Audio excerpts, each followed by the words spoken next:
How to redeem yourself after acting needy. What's up, everyone? It's Sabrina Alexis from anewmode.com, and this topic is long overdue. I get so many variations of this question. Typically, it's the same type of pattern. The girl acted too needy, too desperate. Now the guy seems to be backing off a little bit and she's completely panicking, trying to figure out how to get things back on track. And usually she goes about it all wrong. She tries to apologize to him. She tries to make it up to him by doing these grand romantic gestures. She tries to explain herself. She tries to be so sweet and amazing, not realizing that all these things that she's doing are making her look needy once again. So the very thing she's trying to redeem herself for, she's just doing more of it. And worst of all, she obsesses about it endlessly. So let's get into it and talk about why we do this, how to prevent it, and how to redeem yourself after acting too needy.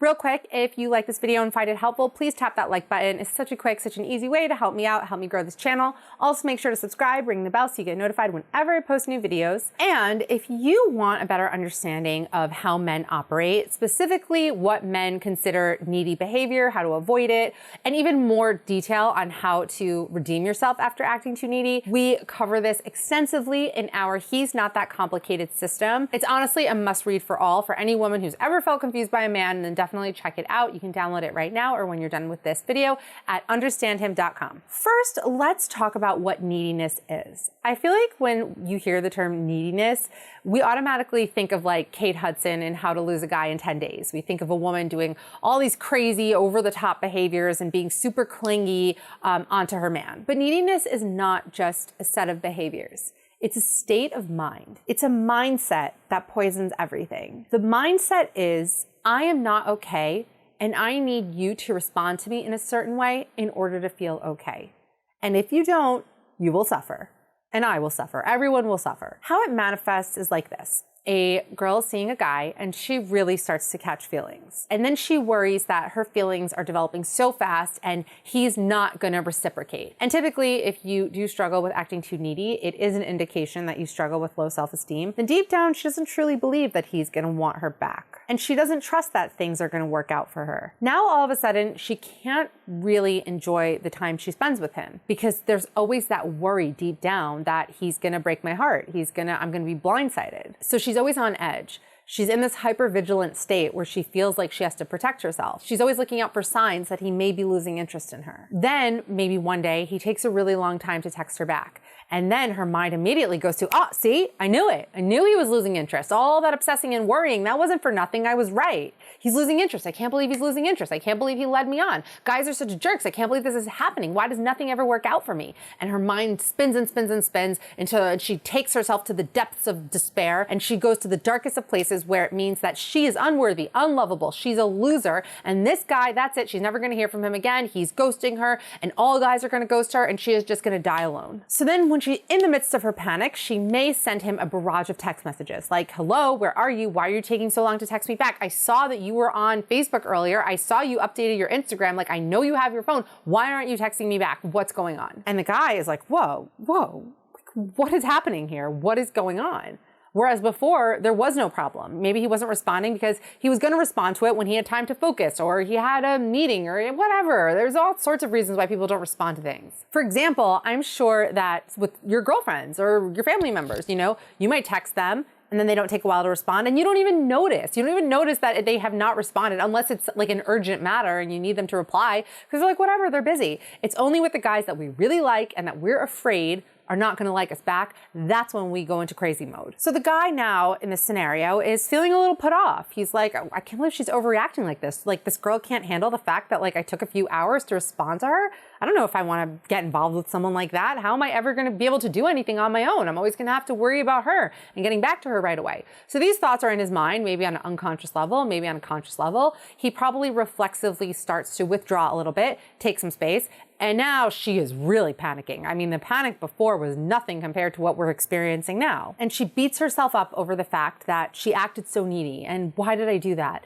And then she's desperate to redeem herself. That's usually how she'll find me. She'll Google how to redeem yourself after acting needy or relationship coaches or something. And she finds me on Instagram or YouTube and is like, how do I fix this? How do I get it back? How do I get him back? Now, if things do get back on track with this guy, she probably will be walking on eggshells from here on out because now she's too afraid to act needy again. She feels like she really needs to hold it together at all times, or else all that neediness is going to come exploding out. This actually reminds me of when I was younger, especially in college, where I was so insecure, no self-esteem, and I was always acting way too needy with guys, like embarrassingly, cringingly so. And I remember with the guys that I'd be dating, I knew that my problem was acting too needy and just latching on too tightly. So I'd be able to, like, you know, hold it together, keep everything suppressed when I was sober. But then, and this is college, so there was a lot of drinking, anytime I would drink a little too much, that neediness monster would just come exploding out of me and I had no control over it. I'd end up embarrassing myself and it was terrible. So you can't hide that neediness for long. It's gonna rear its ugly head unless you deal with it. And don't worry, I'm gonna give you some tips on how to do that. We're getting there. So when a man feels that needy energy coming from a woman in the beginning of a relationship, it feels to him like coercion. It feels like he either has to give in and act the way you want, or he's gonna have to deal with you being really upset about it. And guys just don't like to deal. Guys are very drama averse. I talk about this a lot in my book. It was a bestseller on Amazon, 10 Things Every Woman Needs to Know About Men. We talk a lot about the psychology of men and the fact that men just wanna feel good. They just want no drama. They just want a woman who's easy to be around. And a needy woman, a needy person is not easy to be around. It's exhausting. So a guy doesn't want to feel like, oh, he can't just completely focus at work. He has to constantly be checking his phone in case you texted him. And if he goes too long without texting you back, he knows you're going to freak out.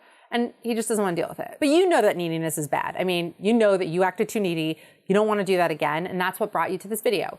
So let's talk about it. First, don't apologize, because it's not going to do anything. It's not like you're going to apologize to him and he's going to be like, oh, okay, like all is forgotten. I mean, he'll understand. He'll understand that, okay, like, you know, you acted a little cuckoo, a little too needy.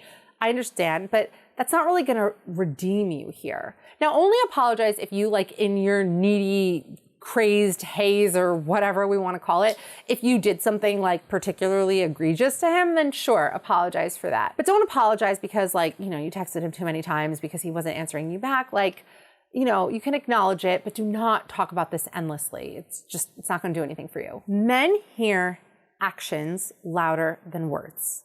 So show him with your actions that you are not this needy person. And that means doing a real deep dive on yourself and understanding why you got to that place where you acted so needy, where you acted that way. Ask yourself, what am I so afraid of? Where is the fear coming from? How can I find fulfillment in my own life so I'm not relying on him to give it to me? And what will happen if this relationship doesn't work out?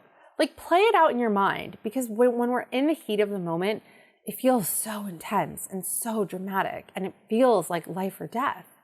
But really, okay, play it out in your mind. All right, worst case scenario, he loses interest in me. Okay, it'll hurt, I'll be sad, but I'll move on. Like, I'll be okay, I'll be fine. My world will not end. I was okay before him, and I will be okay after him. You have to look at your patterns also. Go back to your childhood. What was that dynamic like with your parents? How did you feel? Did you always feel unworthy of love? Did you always feel like your needs weren't going to be met? And that's why you spiral into this needy, anxious place when you sense that your partner can't be there for you the way that you want. Where does it come from? Look, this isn't easy work to do, and it's going to be much harder for some people than others. It really depends on a variety of factors, but it has to be done. You have to get to the heart of it. You cannot just say to yourself, okay, I make a vow from here on out, I am not going to act needy anymore. All right. You're going to fail. You are. You have to get to the heart of it. You have to get to the reason behind why you acted that way. What is it that led you into that needy state of mind? Is it past relationships? Was it your parents? Where does it come from? Next, make a plan for how you are going to go about having a more fulfilling life. Because that is like one of the most essential building blocks of self-esteem. It is creating a life that is fulfilling and meaningful. That's how we feel good about ourselves. And if you're coming from a needy headspace, chances are you don't really feel full and fulfilled. You're needy, you're outsourcing the task of filling yourself up instead of doing it on your own. A good place to start is to ask yourself, what does my ideal day look like? And really think about it, because not a lot of people spend time thinking about this, if you think about it. What time do I wake up in the morning? What do I do? Who do I spend time with? What hobbies am I doing? What is your perfect day? Think about it. Go through the motions through the whole day from morning till night. Now ask yourself, how can I incorporate more of that into my daily life?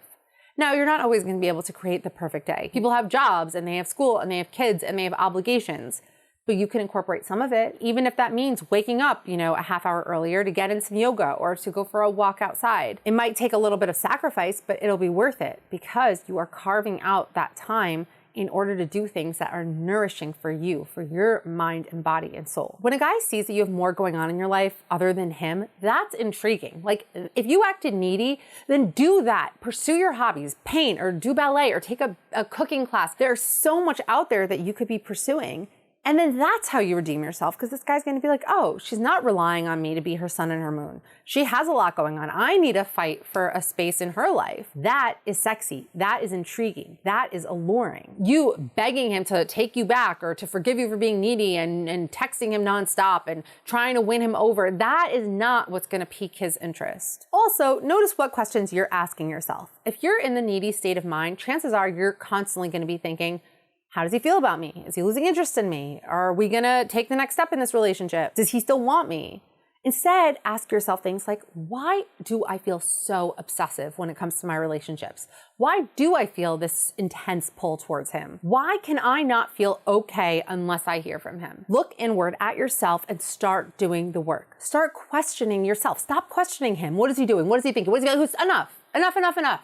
We're focusing on ourselves. Ask yourself the questions. Why am I doing this? Not why is he doing this? Why am I doing this? Focus on filling yourself up rather than on figuring out how he's feeling and what he's thinking. If you do this, trust me, your life will change. It will dramatically change.